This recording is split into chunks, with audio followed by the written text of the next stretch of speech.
to my cottage here in sunny Port Sunlight. I'm going to show you a really easy way to add interest and flavour to your foods by making some herb butters. I've got a selection of herbs here that I've grown in pots in my yard outside. And the great thing about herbs is usually you can use most of the plant to flavour your food. Apart from mint, which I wouldn't use the stem because it tends to be a little bit woody. They have intensely aromatic properties, so they're a really good way of just adding a little to make your flavour in your food more interesting. I'm starting with a pack of butter of about 250 grams, which I've divided into 3. I've had mine on the range, softening for about an hour. You'll need to have your butter at room temperature for about an hour to 2 hours. What we're going to do next is we're just going to soften the butter with our fork. And I'm using unsalted butter, so at this point it's up to you whether you want to add some salt or you want to leave it unsalted.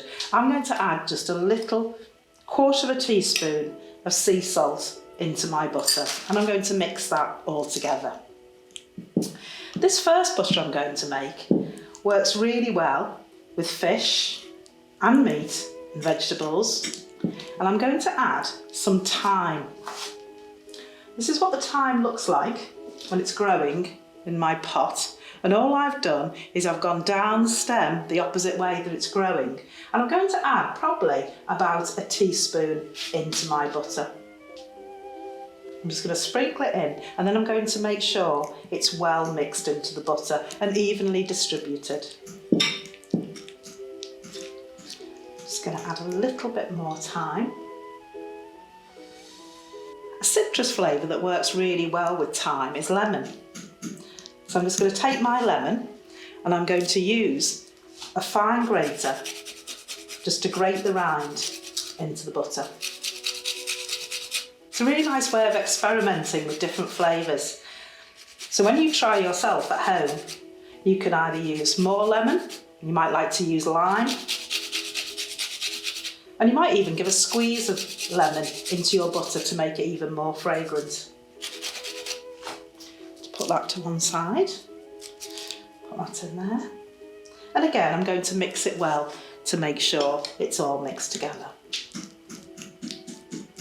When you've made sure that it's all mixed together, we're going to then use a piece of greaseproof paper to put it into a roll. So I'm going to take my piece of greaseproof paper, like so, and I'm going to just put the butter into the middle, towards one edge, and just in the middle like that. Obviously you'll be able to spend a lot more time making sure you haven't got any wastage in your bowl. What I'm going to do now is I'm just going to turn the greaseproof over, and I'm just going to try and form it into like a sausage shape. I don't know whether you can see that. I'm gradually forming it into a sausage shape, and I'm just going to roll gently. And as I'm rolling, I'm smoothing the butter out. And then it will look something like this. What we need to do now is we need to twist these ends of the greaseproof paper really tightly. Like so. And the reason I'm doing this is we're then going to put them in your cold place or on your cold shelf in the larder, and we're going to leave them to harden up again. Sometimes it's a good idea to write a little label to tie onto your butter, and then you can remember which flavours you've used. And also rolling it up tightly like this, make sure it doesn't take in any aromas from other food it might be near. I'm going to tie my label on that tells me this is my thyme and lemon butter. And that's my first little herb butter, which I'm going to put there, ready to go in the cold place. The next flavour I'm going to show you how to make is one using some chilli, lime and garlic. So this works really well with fish or seafood, prawns and things like that, but equally well with chicken. Again, I'm using unsalted butter, so I'm going to use about 1/4 teaspoon of sea salt mixed into my butter, but the addition of the salt is entirely up to you.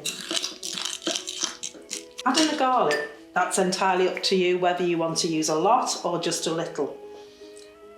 I'm going to use, again, about a teaspoonful of either minced garlic or chopped up very finely. This is my chilli, and I've used about half of a chilli in this recipe and chopped it up finely. Just remember not to touch your eyes after chopping the chilli and remove the seeds as well.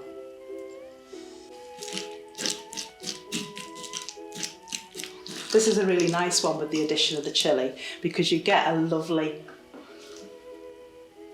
look of the chilli right the way through your butter when you slice it afterwards. I'm now going to add my lime. So again, I'm going to use a very fine grater. I'm going to put some lime zest in. I'm a big fan of the lime and the citrusy flavour, so I'm going to use plenty.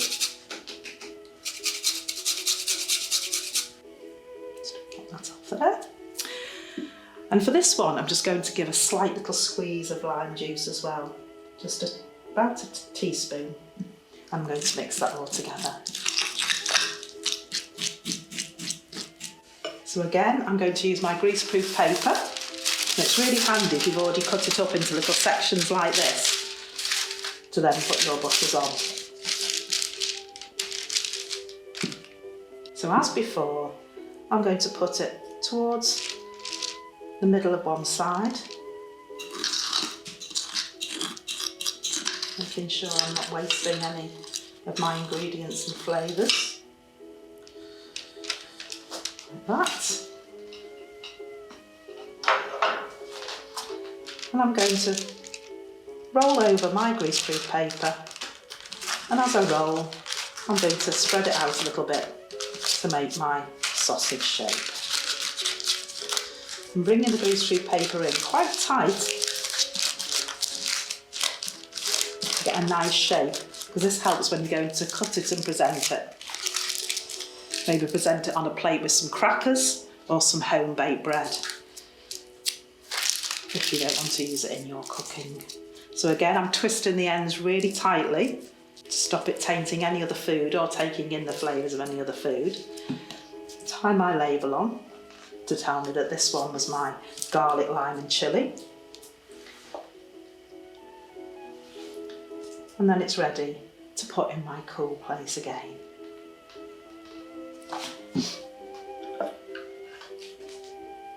My next herb butter I'm going to use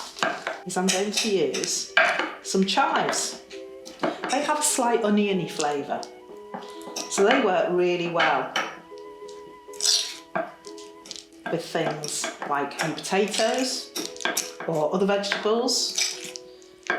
And I'm sure we've all had minted butter on our freshly dug potatoes, and remember that tastes very well. So again, I'm using unsalted butter, so I'm going to add about half a teaspoon of sea salt and mix that in. If you use the coarse grains of sea salt, you do get quite a nice crunchy texture in your butter if you're serving it on crackers or bread. So these are my chives, and you can use the whole of this leaf, the stalk, and even when they produce flowers, the flowers can be used in salads as well. So I've finely chopped my chives, and I'm going to add about a teaspoon to my butter, which is about a third of a pack. Of course, you can add more or less. So I'm mixing that in with the salt, and then I'm going to add some garlic. So again, this is finely chopped or minced garlic that you can use, and it's up to you on quantities. Both have a slightly oniony flavour, so they work well together. This is the basil plant, and I'm going to put some of the basil in as well. And basil works really well with tomatoes and cheese. So I keep picking these leaves, and this keeps on growing, and then I can put it in a bigger pot. I keep these in little terracotta pots in my garden. So again, I'm going to use about a teaspoon of basil, and this is very aromatic.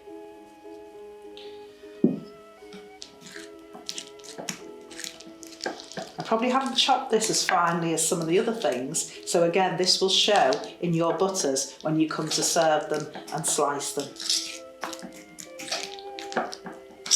If you look at your butter and you think, oh, I don't think I need to add a little bit more, that's absolutely fine. You can just take a couple more leaves and just break them into your bowl and carry on mixing. And that smells absolutely delicious. So again, I've got my greaseproof paper and to load it out of my bowl.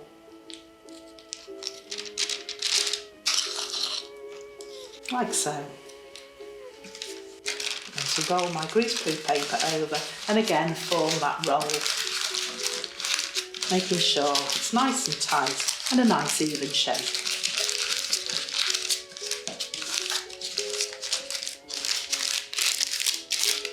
Again, twist the ends really tightly. That's why you need a little bit of greaseproof paper on either side of your mixture, otherwise it tends to ooze out. If you wanted to, you could tie some string over the ends to make it even tighter, but actually this is tightening quite well. Get my label to put on my butter. And this was my basil, chive and garlic. So this is my 3 herb butters that I've made for you today. And these are then going to go in my cool place in my larder. They're a lot easier to slice once they are set. So obviously it has the normal shelf life of butter. So however long you would keep your butter, that's how long these herb butters would last. It's quite nice to slice them into little rounds and present them maybe on a wooden tray or your chopping board with some nice crackers or some hot crusty bread straight from the oven. You could even serve them like this and then cut them at the table, which would be really nice. I hope you've enjoyed baking these herb butters this morning, and I hope at home you have some exciting ideas that maybe you'd like to share with us. If you have some ingredients that you want to add that I haven't used today, we'd love to hear them. Thank you.